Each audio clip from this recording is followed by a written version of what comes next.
Hi, this is Kashif Baig और आज हम स्टार्ट करेंगे न्यू चैप्टर इंडियन रिनेसेंस। ये बहुत ही इंपॉर्टेंट चैप्टर है, इंडियन रिनेसेंस।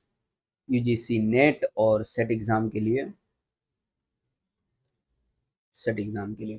तो हम टू द पॉइंट बात करेंगे जो इम्पोर्टेंट हो एग्ज़ाम के लिए, और ज़्यादा हम डीप में नहीं जाएंगे।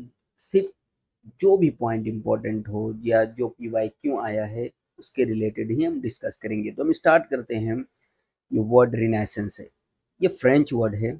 फ्रेंच वर्ड, इसका मतलब होता है रीबॉर्न या रिवाइवल। तो क्या चीज़ रिबॉर्न हो गई? तो इंसानों ने सोचा कि हमें थिंक करनी चाहिए या रैशनलिज्म का यूज़ करना चाहिए कल्चर, आर्ट और लिटरेचर। तो इसी को कहा गया है रिनेसेंस। बेसिकली इसमें ह्यूमन पोटेंशियल पर फोकस किया गया है, क्योंकि पहले इंसान कहता था ये जो कुछ हो रहा है ऊपर वाले ने कर दिया, मगर रिनेसेंस में ये बात कही गई कि आप उस पर रैशनल थिंकिंग करें, क्रिटिकल वे में उसको लॉजिकली देखें कि ऐसा क्यों हो रहा है। जैसे आपने आर्ट, उसमें लिनार्डो विंची का नाम सुना होगा। फिर हम इंडियन कॉन्टेक्स्ट में अगर देखें तो कल्चरल कल्चरल सोशल और रिलीजियस अवेकनिंग को रिनेसेंस कहा गया इंडियन कॉन्टेक्स्ट में। अब हम स्टार्ट करते हैं फादर ऑफ इंडियन रिनेसेंस राजा राम मोहन रॉय से। फादर ऑफ इंडियन रिनेसेंस राजा राम मोहन रॉय। ये बहुत इंपॉर्टेंट पर्सन है, और इन्हें क्यों कहा गया है? क्योंकि उस वक्त जब समाज में या सोसाइटी में प्रथा थी सती की, चाइल्ड मैरिज चाइल्ड मैरिज और विडो को अलाउड नहीं था मैरिज करने के लिए, सेकंड मैरिज या रीमैरिज करने के लिए। उसके अलावा पॉलीथिज्म, ये सब बहुत ज़्यादा था। तो राजा राम मोहन रॉय ने इसके अगेंस्ट बात की और कहा ये सब गलत हो रहा है, हमें इस पर थिंक करनी चाहिए। तो इन्होंने क्या किया, बहुत सारे हिंदू जो रिलीजन की बुक हैं जैसे वेद, उपनिषद, पुराण, मनुस्मृति, ये सब की स्टडी की और इसको ट्रांसलेट किया बंगाली लैंग्वेज में। इन्हें बहुत सारी लैंग्वेज आती थी, तकरीबन 8 या 9 लैंग्वेज। इसमें संस्कृत, फ्रेंच और हिंदी, इंग्लिश, ये सब शामिल थी। तो इन्होंने बंगाली लैंग्वेज में इसका ट्रांसलेशन किया और बताया कि जो अर्ली वैदिक पीरियड था उसमें पॉलीथिज्म नहीं था पॉलीथिज्म नहीं था। फिर अर्ली मैरिज नहीं थी। लेटर जैसे अर्ली वैदिक पीरियड में भी ये बात साबित है कि अर्ली मैरिज नहीं थी। उसके अलावा विडो मैरिज अलाउड था। इन्होंने इसी के बेस पर एक बुक लिखी 1809 में। ये अब आपको याद रखना है, 1809 में, जिसका नाम रखा गिफ्ट ऑफ मोनोथियस्ट। इस बुक में इन्होंने वन गॉड को प्रीच किया। कहा हिंदुइज्म में वन गॉड यानी एक ही भगवान है, बहुत सारे भगवान नहीं है। जैसे हम देखते भक्तिज्म में भी ये मोमेंट स्टार्ट हुई थी कि एक ही भगवान को पूजा करो, तो बहुत सारे भगवान को रिजेक्ट उन्होंने किया था। तो गिफ्ट ऑफ मोनोथियस्ट में इसी के रिलेटेड बात की गई थी। फिर 1815 में इन्होंने एक ऑर्गेनाइजेशन बनाई थी जिसका नाम था आत आत्मीय सभा। 1815 में, इसका मतलब है फ्रेंड एसोसिएशन। इसमें भी ये सब बातें थी, यानी चाइल्ड मैरिज, ये सब के ऊपर डिस्कस किया जाता था। फ्रेंड एसोसिएशन इसका मीनिंग होता है इंग्लिश में। फिर उसके बाद हम देखते हैं 1820 में इन्होंने एक बुक लिखी जिसका नाम है परसेप्ट ऑफ जीसस। क्रोनोलॉजी बहुत इंपॉर्टेंट है यूजीसी नेट एग्जाम में, और इसी में ही आपको क्वेश्चन आते हैं इसी टाइप में। परसेप्ट ऑफ जीसस में इन्होंने क्या किया कि जो जीसस है उस उनके मॉरल वैल्यूज़ को लिया, मॉरल वैल्यूज़ को, और जो ऐसी बातें थी जो लॉजिकल थिंकिंग के अगेंस्ट थी या जिसके ऊपर थिंक करने की ज़रूरत थी, जैसे मिराइकल्स, उस सबको उन्होंने रिजेक्ट किया। फिर उसके बाद बहुत सारी इन्होंने न्यूज़पेपर लिखे ताकि इनके आइडियाज़ को प्रमोशन मिले, लोगों तक इनकी बातें पहुंची। उसमें है मिरातुल अखबार, मिरातुल अखबार 1822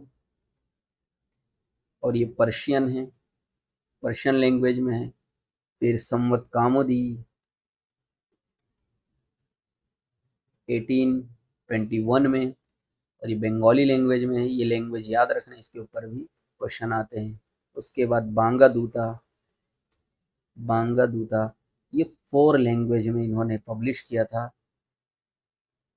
बंगाली, इनको बंगाली आती थी, इससे आप याद रख सकते हैं। उस वक्त ब्रिटिश का टाइम पीरियड था तो इंग्लिश, फिर हिंदी, इंडियन और उसके बाद पर्शियन, ये 4 लैंग्वेज में इन्होंने बांगा दूता को पब्लिश किया। उसके अलावा एक ब्राह्मणिकल मैगजीन, ब्राह्मणिकल मैगजीन इन्होंने, मैगजीन इंग्लिश लैंग्वेज में थी, इंग्लिश लैंग्वेज।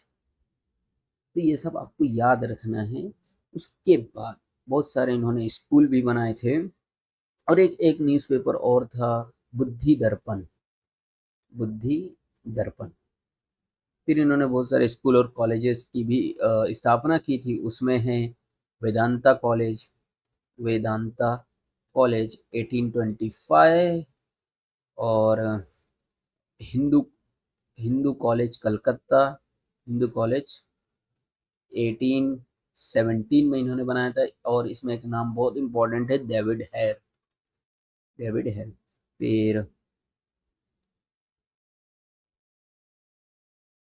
फिर एक स्कूल बनाया था श्रीपुरा में 1816-17 में। और उसके बाद एक और मुझे जहाँ तक याद है, Anglo Anglo Hindu school, Anglo Hindu school या कॉलेज था 1822 में। तो ये आपको याद रखना है। फिर इन्होंने एक सभा बनाई थी जिसका नाम था ब्रह्मो सभा। बाद में इसी का नाम पड़ा था ब्रह्मो समाज। कब बनाया था? 1828 में। इसका मतलब होता है असेंबली, असेंबली ऑफ ऑल। तो बेसिकली एक बिल्डिंग थी जिसमें किसी भी रिचुअल्स को अलाउड नहीं था, रिचुअल्स या किसी भी गॉड की वर्कशिप अलाउड नहीं थी। और ये असेंबली लोगों के लिए थी, सब के लिए, assembly of all, without religion, without caste, creed, कोई भी इसको ज्वाइन कर सकता था और डिस्कस कर सकता था इसमें। ये आपको याद रखना है इसका क्या मतलब है। फिर 1833 में इनकी डेथ हुई थी ब्रिस्टल में। ये कहाँ है? यूके। और इन्हें जो राजा का टाइटल मिला था, इसको दिया था अकबर टू ने, मुगल एम्परर अकबर टू ने। ये भी याद रखना, इसके ऊपर भी PYQ है। तो बेसिकली इनकी जो आइडियोलॉजी थी, ये वन गॉड को प्रीच करना, अर्ली मैरिज, ये इन्होंने कहा इसको नहीं होना चाहिए, विडो मैरिज होनी चाहिए। और एक चीज इन्हीं की वजह से एक लॉ पास हुआ था 1829 में, सती लॉ, रेगुलेशन 17। ओके। और इसे पास किया था, सती को बैन किया था। सती क्या होती? बेसिकली हिंदुइज्म में जब हस्बैंड की डेथ हो जाती थी तो वाइफ को उसके साथ बर्न कर दिया जाता था। क्या कर दिया जाता था? बर्न कर दिया जाता था, यानी जला दिया जाता था। तो इसके अगेंस्ट इन्होंने कहा कि ऐसा नहीं होना चाहिए, और अर्ली वैदिक पीरियड में नहीं था। और ये सती जो पहले ही बार इसका एविडेंस मिला है, ये मध्य प्रदेश, ईरान में मिला है। ईरान ये जगह का नाम है।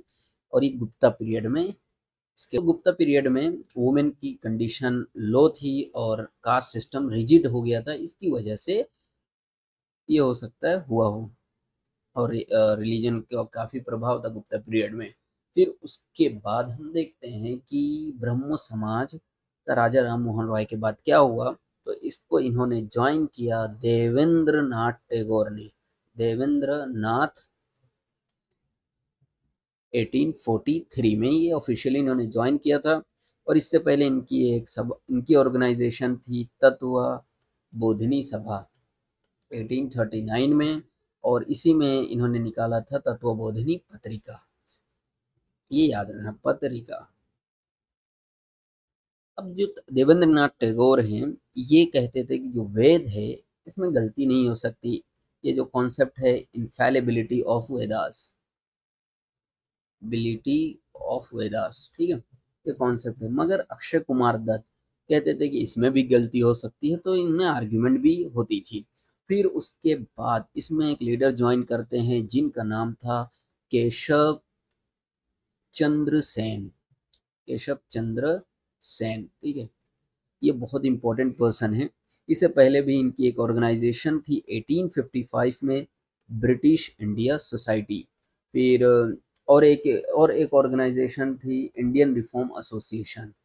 इंडियन रिफॉर्म एसोसिएशन मैं शॉर्ट में लिख रहा हूँ, आप लोग लिख लेना। 1856 में इन्होंने ब्रह्मो समाज ज्वाइन किया और 1865 तक ब्रह्मो समाज की 54 ब्रांचेस हो गई थी, जिसमें 50 बंगाल में थी, कहाँ, बंगाल में, और 2 नॉर्थ वेस्ट फ्रंटियर प्रोविंसेस और एक पंजाब और एक मद्रास में। इनके अंडर में इतना ज़्यादा ब्रह्मो समाज एक्सप्रेड हुआ था केशव चंद्र सेन के अंडर में। मगर 1865 में इन्हें आचार्य के पद से या इन कुछ जो आइडियोलॉजिकल डिफरेंसेस थी, तो आचार्य की जो पोस्ट होती है, पद होती है, उससे इन्हें हटा दिया गया। तो इन्होंने क्या किया 1866 में, मैं क्रोनोलॉजी इसलिए फोकस कर रहा हूँ कि इससे रिलेटेड ही बहुत क्वेश्चन बनते हैं यूजीसी नेट में। तो 1866 में इन्होंने क्या किया, भारतवर्षीय ब्रह्मो समाज बनाया। ब्रह्मो समाज, इसका मतलब होता है ब्रह्मो समाज ऑफ इंडिया। ओके, इंग्लिश में इसका ये मीनिंग हो, भारतवर्षीय ब्रह्मो समाज 1866 में। इसमें क्या था बेसिकली, इसमें कोई मॉडरेट प्रोग्राम था, मॉडरेट, और वुमेन का इंक्लूजन था as a member, women include हो सकती थी। और इसी की जो ऑर्गेनाइजेशन है, इसी की वजह से 1872 में एक्ट 3 के थ्रू, एक्ट 3 एक चाइल्ड मैरिज एक्ट पास हुआ था, चाइल्ड मैरिज। और इस चाइल्ड मैरिज एक्ट और 1891 में पास हुआ था। फिर 1930 में शारदा एक्ट, जिसमें 18 ईयर्स एज कर दी गई थी बॉयज़ की, और गर्ल्स के लिए 14 ईयर्स कर दी गई थी गर्ल्स के लिए। और इससे पहले 1872 में जो एक्ट है, इसमें पॉलीगैमी को भी ख़त्म किए गए थे, पॉलीगैमी और वीडो रीमैरिज को सैंक्शन किया गया था। वीडो रीमैरिज के ऊपर जो एक्ट आया था 1856 में ही आ गया था, हम आगे इसको भी देख लेंगे। तो ये आपको याद रखना है, 1929-30 में शारदा एक्ट आया था। फिर केशव चंद्र सेन के जो ऑर्गेनाइजेशन थी, इसमें भी उसके बाद ब्रह्म, इसमें भी एक्सप्लिट हुआ और उसका नाम रखा गया 1878 में एक्सप्लिट हुआ, उसका नाम रखा गया साधारण ब्रह्मो समाज, साधारण ब्रह्मो समाज। तो आप देखें 1828 में बनी, 1866 में एक्सप्लिट हुआ, फिर 1878 में हुआ। और ये 1878 का पीरियड बहुत इंपॉर्टेंट है, इसमें सेकेंड एंग्लो अफगान वॉर हुई थी, अफगान वॉर। फिर लॉर्ड लिट्टन इस वक्त वाइसरॉय था, और वर्नैकुलर प्रेस एक्ट भी इसी टाइम पे आया था। ये सेकेंड एंग्लो अफगान वॉर की वजह से ही ये एक्ट पास हुआ था। इसे लॉर्ड रिपन ने ख़त्म किया था 1882 में। तो सब आपको ऐसे इस तरह आपको एक डेट से कई चीज़ें याद रखने चाहिए, और याद भी हो जाती है जब आप धीरे धीरे पढ़ते जाएंगे। तो केशव चंद्र सेन के बारे में हमने देख लिया। उसके बाद हम देखते हैं अगली मूवमेंट, प्रथाना समाज। प्रथाना समाज ये बनी थी 1867 में, और इसको बनाया था, इसके फाउंडर थे आत्माराम पांडुरंग। कुछ स्पेलिंग मिस्टेक हो सकती है, आप लोग देख लेना ये। और इसको गाइडेंस किया था केशव चंद्र सेन ने, जो हमने ऊपर देखा था अभी इनके बारे में।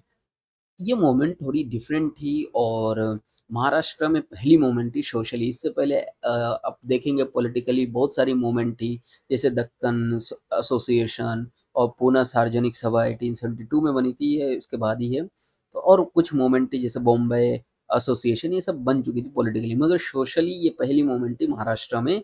इसका नाम था प्रथाना समाज, और ये केशव चंद्र सेन के ही अंडर में बनी थी। और एक एक शायद थी वेदा समाज, वो साउथ की मूवमेंट थी, वो भी हम देखेंगे आगे। तो केशव चंद्र सेन ने मूवमेंट स्टार्ट की थी, सॉरी आत्माराम पांडुरंग ने।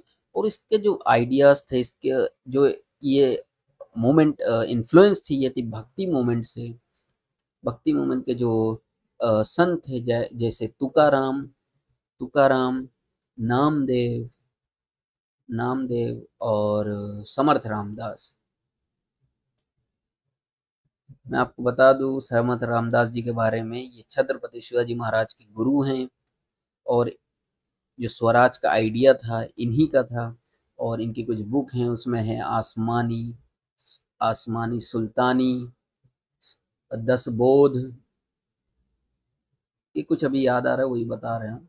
ये आपको याद रखना है, ये भी इम्पोर्टेंट है। और नामदेव जी ये निर्गुण सेक्ट से बिलोंग करते हैं और ये महाराष्ट्र में पहले संत थे जो निर्गुण से बिलोंग करते हैं।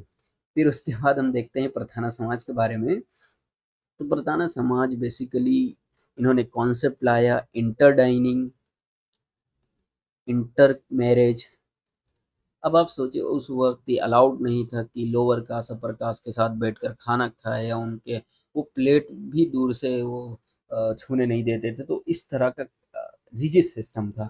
तो प्रधाना समाज ने सबको रिजेक्ट किया और फिर इंटर डाइनिंग शुरू की, इंटर मैरिज शुरू की। उसके अलावा इन्होंने बनाया था असाइलम, फिर ऑर्फेनेज। और ये कहाँ बनाया था? पंधारपुर में। और इसके अलावा नाइट स्कूल भी इन्होंने स्टार्ट किया, ये भी PYQ में आया है। नाइट स्कूल इन्होंने स्टार्ट किया, ये सब PYQ में आया है।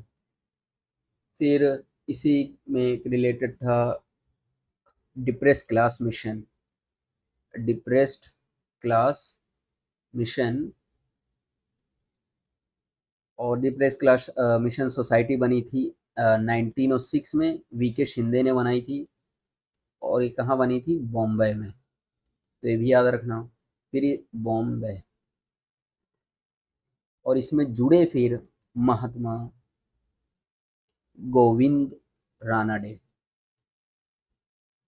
और इन्होंने बनाया वीडो रीमैरिज एसोसिएशन। री मैरिज एसोसिएशन में 2-3 बार इसलिए बोल रहा हूँ ताकि आपको याद हो जाए, साथ में 1-2 बार सुनेंगे याद भी हो जाता है।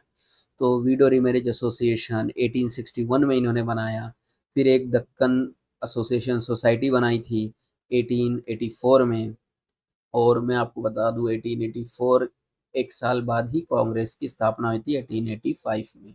इस तरह आपको 1-2 चीज़ें से मिला जुला कर याद रखनी है। और 1884 में भी एक ऑर्गेनाइजेशन बनी थी, अब मुझे याद नहीं आ रहा है वो। तो ये महादेव गोविंद रानडे। इसके अलावा इन्होंने एक सोशल रिफॉर्म भी बनाया था, Indian social reform, social reform society organisation था। ये कांग्रेस की मूवमेंट थी, उसमें थे रघुनाथ राव भी उससे जुड़े थे। तो महादेव, ये हमने देख लिया प्रधाना समाज के बारे में, जो कास्ट सिस्टम के अगेंस्ट थी, जो विडो रीमैरिज कराना चाहती थी। उसके अलावा इंटर मैरिज और caste inter dining without discrimination of the caste इन्होंने शुरू किया था। उसके बाद हम देखते हैं अपनी तीसरी मूवमेंट जिसका नाम है आर्य समाज। आर्य समाज ये 1875 में फाउंड हुई, और इसी टाइम पे अलीगढ़ भी बनी थी 1875 में। फिर थियोसॉफिकल सोसाइटी भी बनी थी, अभी हम देखेंगे ये भी। तो आर्य समाज 1875 में बनी, और इसकी कहाँ बनी थी? बॉम्बे में। और इसको फाउंड किया था दयानंद सरस्वती ने, जिनका ओरिजिनल नाम था मूल शंकर त्रिपाठी। ये बहुत ही इम्पोर्टेंट चीज़ है, क्योंकि एग्ज़ाम में इन्हीं के ऊपर क्वेश्चन बना था कि मूलशंकर त्रिपाठी कौन थे, आर्य समाज किसने बनाई थी। ये PYQ है। तो दयानंद सर, अगर आपको ये नाम नहीं मालूम होगा आप नहीं कर पाएंगे। तो दयानंद सरस्वती का ओरिजिनल नेम है मूलशंकर त्रिपाठी। इन्होंने आइडियल वर्शिप के भी अगेंस्ट थे। ये इन्होंने कहा कि हम आइडियल वर्शिप के अगेंस्ट हैं। उसके अलावा वीडियो रीमैरिज के सपोर्टर थे, फिर अर्ली मैरिज के भी अगेंस्ट थे। बेसिकली जो आर्य समाज में मैरिज के एज थी, बॉयज़ के लिए 25 और गर्ल्स के लिए 16 थी। तो आप सोचे ये ब्रिटिश के टाइम पे, अभी तक शायद बॉयज़ के लिए 25 नहीं 18 है। तो आइडियल वर्शिप के अगेंस्ट थे। इसके अलावा इन्होंने एक मूवमेंट स्टार्ट की थी, शुद्धि मूवमेंट।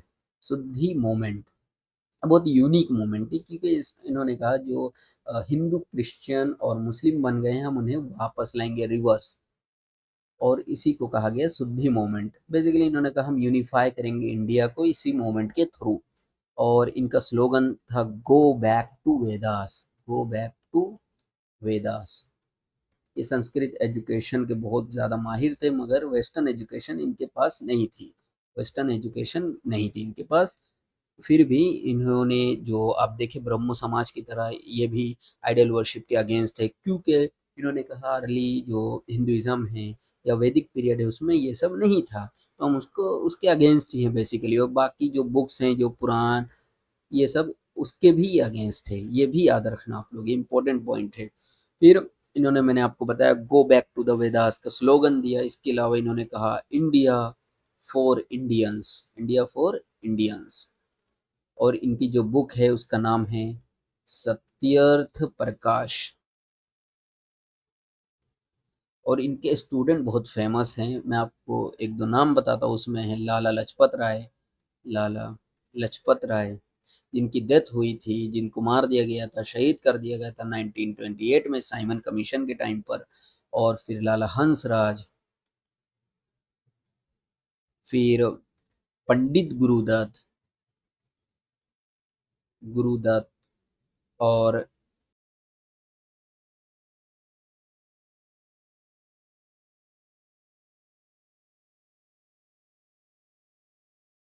एक थे स्वामी श्रद्धानंद। और ये स्वामी श्रद्धानंद, इन्होंने कांगरी में एक वेदांता स्कूल भी खोला था, हरिद्वार। अब मुझे इतना याद नहीं आ रहा है, 1902 में, ठीक है। उसके बाद हम देखते हैं अगली मोमेंट, रामकृष्ण मिशन। ये रामकृष्ण परमहंस जो थे, ये स्वामी विवेकानंद के गुरु थे। ये बेसिकली कहाँ से बिलोंग करते थे, कलकत्ता। और एक टेम्पल था दक्षिणेश्वर टेम्पल, उसके ये पंडित थे। फिर इन्हीं के स्टूडेंट है स्वामी विवेकानंद, जिनका ओरिजिनल नेम है नरेंद्रनाथ दत्त, नरेंद्रनाथ दत्त, नरेंद्र नरेंद्रनाथ दत्त। ये भी पूछा गया था पीवाईक्यू में। तो जैसे आप क्या करेंगे ना, उनके न्यूज़पेपर का नाम दे देंगे। जैसे उनका दो न्यूज़पेपर था, उद्बोधना, उद्बोधना और प्रबुद्ध, प्रबुद्ध भारता। तो क्या करेंगे, दो न्यूज़पेपर इनका दे देंगे या एक दे देंगे, फिर उधर इनका नाम लिखते हैं नरेंद्र नाथ दत्त का। अगर आपको सिर्फ ये मालूम रहेगा स्वामी विवेकानंद, आप ये क्वेश्चन नहीं कर पाएंगे। तो इस तरह भी यूजीसी करती है। फिर इन्होंने क्या किया, 1893 में शिकागो में एक कॉन्फ्रेंस हुई थी, रिलीजियस कॉन्फ्रेंस, उसको अटेंड किया। ये भी पीवाईक्यू है। और 1893 में, और इसके अलावा अद्वैत आश्रम इन्होंने बनाया था। अद्वैत आश्रम ये कहाँ बनाया था, हिमालय में, हिमालय, ठीक है। ये याद रखना बस। इसके अलावा ये कहते थे कि जो मटेरियलिज्म है या नेशन का जो प्रोग्रेस है, आर्मी और मटेरियल से नहीं आएगी, बल्कि स्पिरिचुअलिटी से आएगी। और ये पहले इंसान थे जो वेस्टर्न एजुकेशन और इंडियन एजुकेशन, आप जिसे संस्कृत एजुकेशन भी कह सकते हैं, उसको इन्होंने वर्ल्ड वाइड स्प्रेड किया था। पहले ऐसे इंसान थे स्वामी विवेकानंद जी। फिर उसके बाद हम देखते हैं थियोसॉफिकल सोसाइटी। ये जो मैं आपको पॉइंट बता रहा हूँ, ये पीवाईक्यू से रिलेटेड है और एग्जाम में आया भी है। फिर हम देखते हैं थियोसॉफिकल सोसाइटी।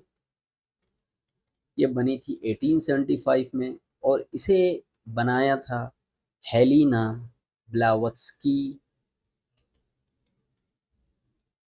और एच कोट, हेनरी कोट। कहाँ बनाया था, यूनाइटेड स्टेट में। फिर इंडिया में ये आए थे 1879, और 1886 में इन्होंने इसका हेडक्वार्टर बनाया था अडियार, ये कहाँ है, मद्रास। फिर इसमें 1889 में एक पर्सन ज्वाइन हुई, एनी बेसेंट, बहुत इंपॉर्टेंट है। और 1893 में वो इंडिया आई। 1893 में कहाँ आई, इंडिया। फिर हम देखते हैं इस मोमेंट के बारे में। थियोसॉफिकल सोसाइटी क्या है, दरअसल ये कहती है कि हमें पास्ट पर गर्व करना चाहिए, अपने आप पर सेल्फ रिस्पेक्ट। फिर पास्ट जो हिंदू रिलीजन है उसको हमें रिवाइव करना चाहिए। फिर फ्यूचर के बारे में देखना चाहिए। ये सब बेसिकली ये हिंदू मूवमेंट से भी ज्वाइन थी थियोसॉफिकल सोसाइटी। इसमें जो एनी बेसेंट है उन्होंने भगवत गीता का ट्रांसलेशन किया था। भगवत गीता का किस में, इंग्लिश में, भगवद गीता। इसके अलावा इन्होंने एक स्कूल बनाया था, central Hindu college. Central Hindu college 1896 में, जो बाद में 1916 में ये बन गया था बीएचयू, बनारस हिंदू यूनिवर्सिटी। मदन मोहन मालवीय ने किया था उसका फाउंडेशन बीएचयू का। ठीक है। तो भगवत गीता, इन्हीं बेसेंट, अब मैं इनको इनके बारे में थोड़ा बता देता हूँ भी, ये दो चीज़ें आ गई याद में। तो होम रूल लीग इन्होंने बनाया था, मैं शॉर्ट में लिख रहा हूँ, 1916 में। और ये अप्रैल की बात है, और सॉरी ये सितंबर की बात है। और 1916 में ही तिलक जी ने अप्रैल में होम रूल लीग स्टार्ट की थी। उसके बाद एनी बेसेंट की होम रूल लीग स्टार्ट हुई थी। तो एनी बेसेंट के बारे में बात कर रहे हैं, तो इससे पहले इन्होंने दो न्यूज़पेपर निकाला था, कॉमनवील और new India. New India daily है और कॉमनवील वीकली। और ये 1914 की बात है।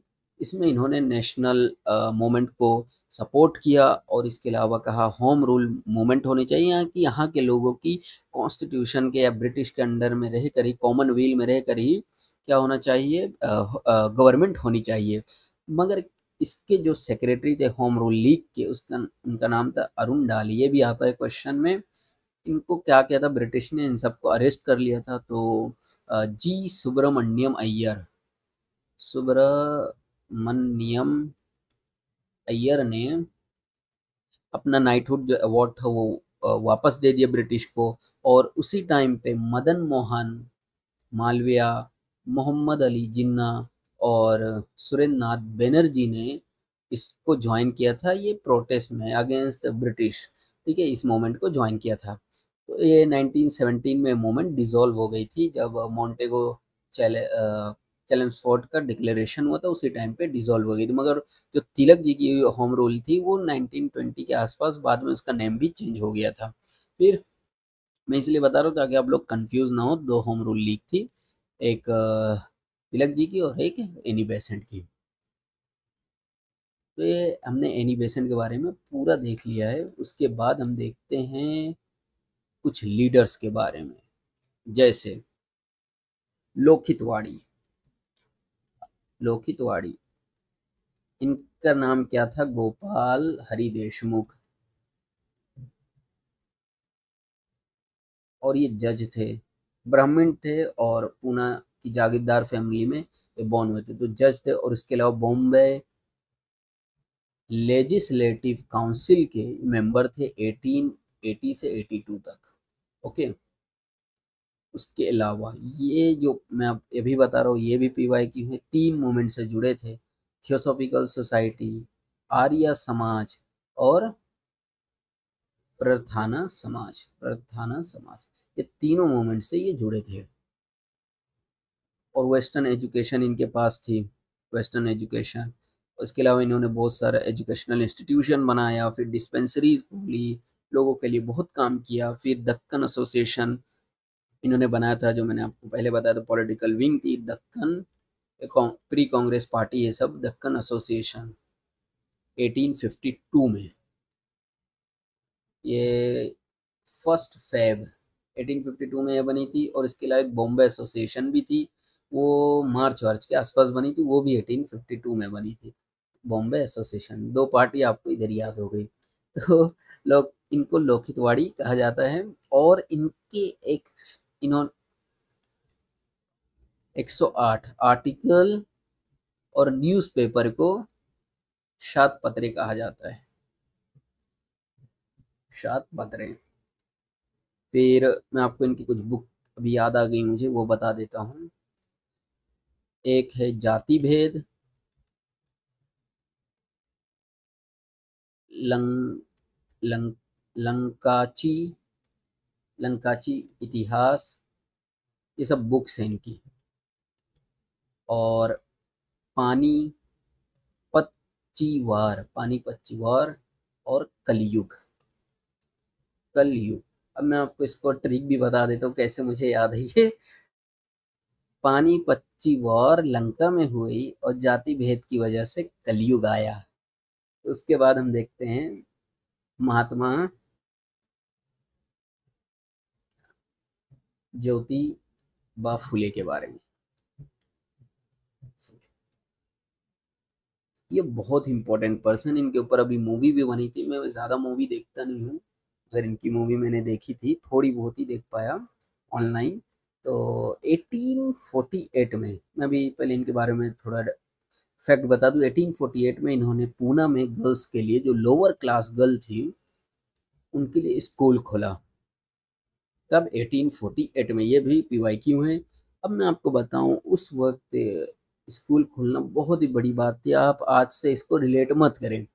आज भी आप देखें, कोई जो लोअर कास्ट इंसान है, अगर बुलेट चलाता है या आप देखें वो मूछ रख लेगा, या फिर उसकी बारात जाएगी, घोड़े पे सवार होगा, तो उसको मार दिया जाता है। उसके और कास्ट सिस्टम की वजह से जॉब नहीं मिलती।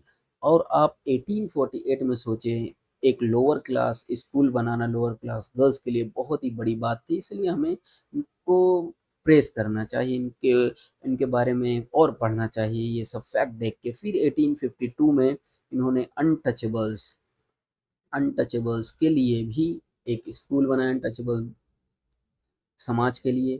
फिर 1872 में इन्होंने एक बुक लिखी, गुलामगिरी।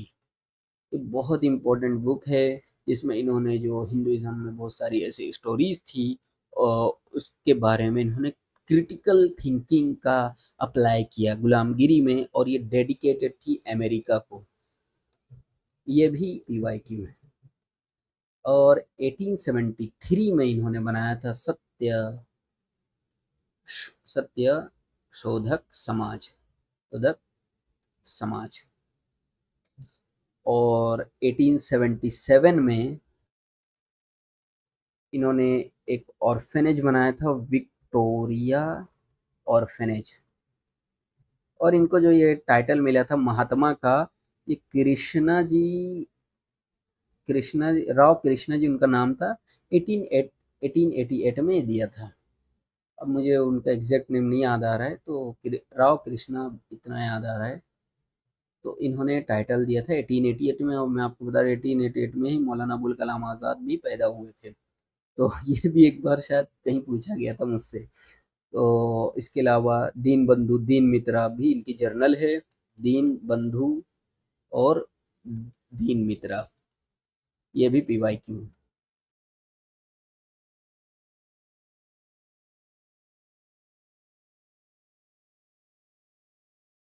अब मैं आपको इनके बारे में थोड़ा बता देता हूँ।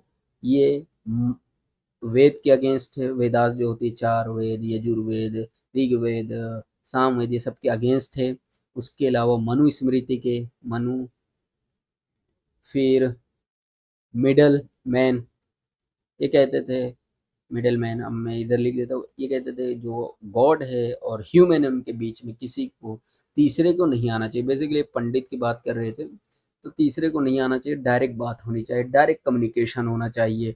तो उसके भी अगेंस्ट थे। उसके अलावा ये कहते थे कि जो कास्ट सिस्टम है, ये बहुत गलत है। इसको भी इन्होंने रिजेक्ट किया था, कास्ट सिस्टम को। इसीलिए ऊपर आप देखें बहुत सारे स्कूल बनाए थे इन्होंने। फिर ये सत्यशोधक समाज के बारे में हमने डिटेल में देख लिया है। उसके बाद हम देखते हैं ईश्वर चंद विद्यासागर के बारे में।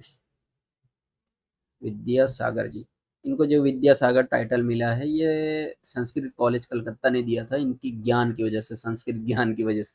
आप सोचो, इतने ज़्यादा ज्ञानी थे। तो 49 में इन्होंने एक स्कूल बनाया था, बैथ्यून स्कूल, और इन्हीं की वजह से 1856 में एक्ट 15 के थ्रू ये जो वीडो रीमैरिज पास हुआ था, widow remarriage law, widow remarriage, इसमें, और इन्होंने पहले अपने अंडर में ही एक मैरिज कराई थी, वीडो रीमैरिज, ये भी याद रखना आप लोग। फिर ये संस्कृत कॉलेज कलकत्ता के प्रिंसिपल भी थे, प्रिंसिपल।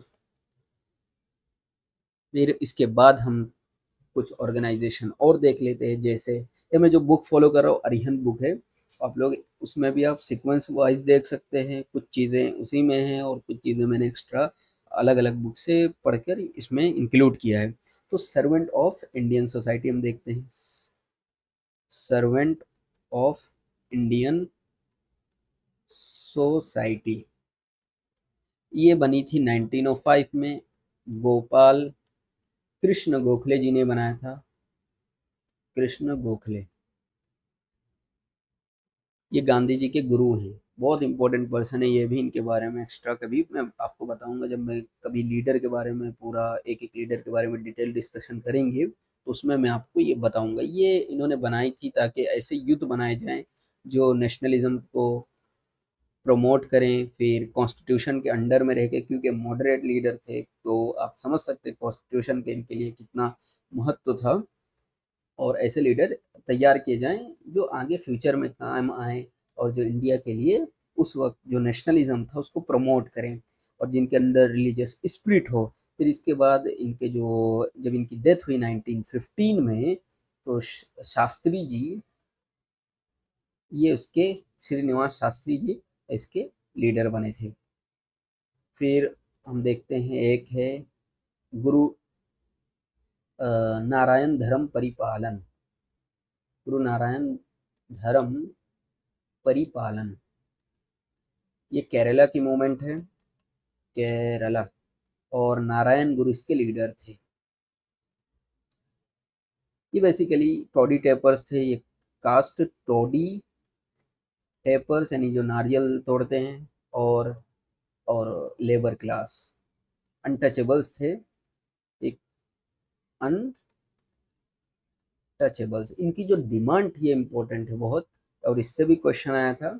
इनकी डिमांड थी कि टेम्पल एंट्री होनी चाहिए, और आप जानते हैं डॉक्टर अंबेडकर ने भी ये मूवमेंट स्टार्ट की थी, टेम्पल एंट्री, और उसके बाद रोड, रोड का यूज़, फिर पब्लिक या गवर्नमेंट स्कूल में इनके बच्चों को अलाउड किया जाए, फिर ब्राह्मणिकल डोमिनेशन ख़त्म हो, तो ये सबके अगेंस्ट मूवमेंट थी।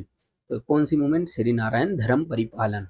फिर उसके बाद मैंने आपको एक मूवमेंट पहले ही बता दी थी, इंडियन सोशल रिफॉर्म मूवमेंट, ये राणा डे और रघुनाथ राव जी ने स्टार्ट किया था। मैंने आपको बता दिया था कांग्रेस का इसे सोशल विंग भी कहा जाता था, इंडियन सोशल कॉन्फ्रेंस, ये मैंने आपको पहले ही बता दी, ऊपर आप देख लेना।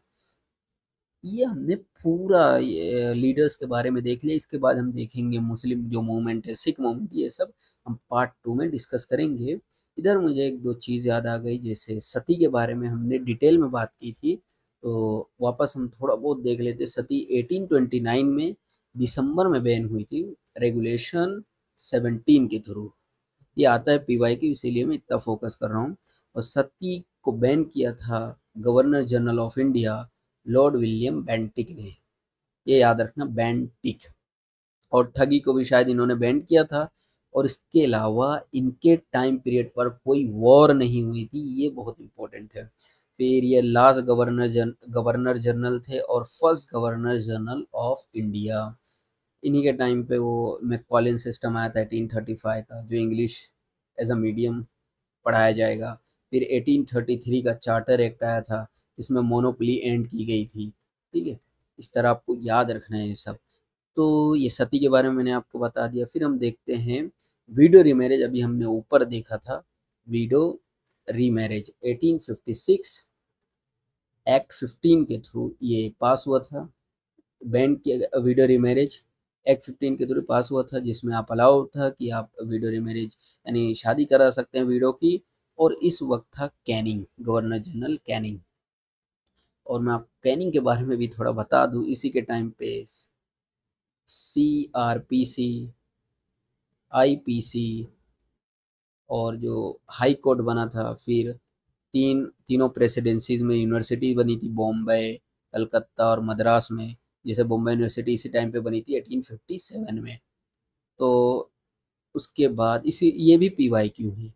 इसका एक बार क्या किया था, डिटेल में पूछ लिया था कि कौन सा, एकदम एग्जैक्ट डेट पूछी थी कि कैनिंग को दयालु कैनिंग भी कहते हैं, दयालु कैनिंग।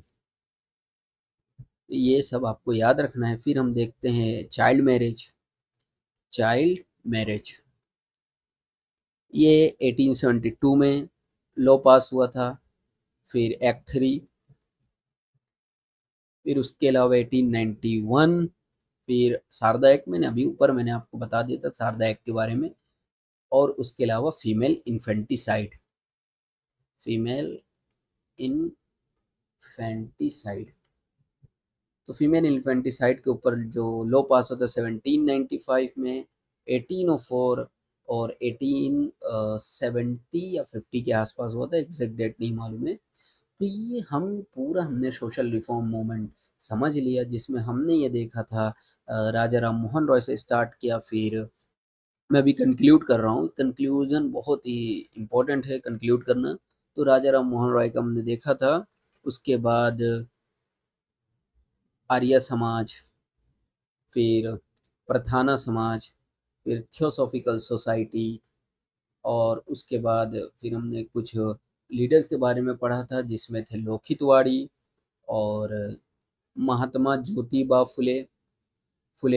और उसके बाद हमने ईश्वर चंद विद्यासागर जी के बारे में पूरा चैप्टर देख लिया। उसके पार्ट 2 में मैंने आपको बताया रिलीजियस मोमेंट हम देखेंगे, जैसे मुस्लिम और दी सिख। Thank you. अगर आपको पसंद आया तो ही लाइक करें और सब्सक्राइब करें। Thank you.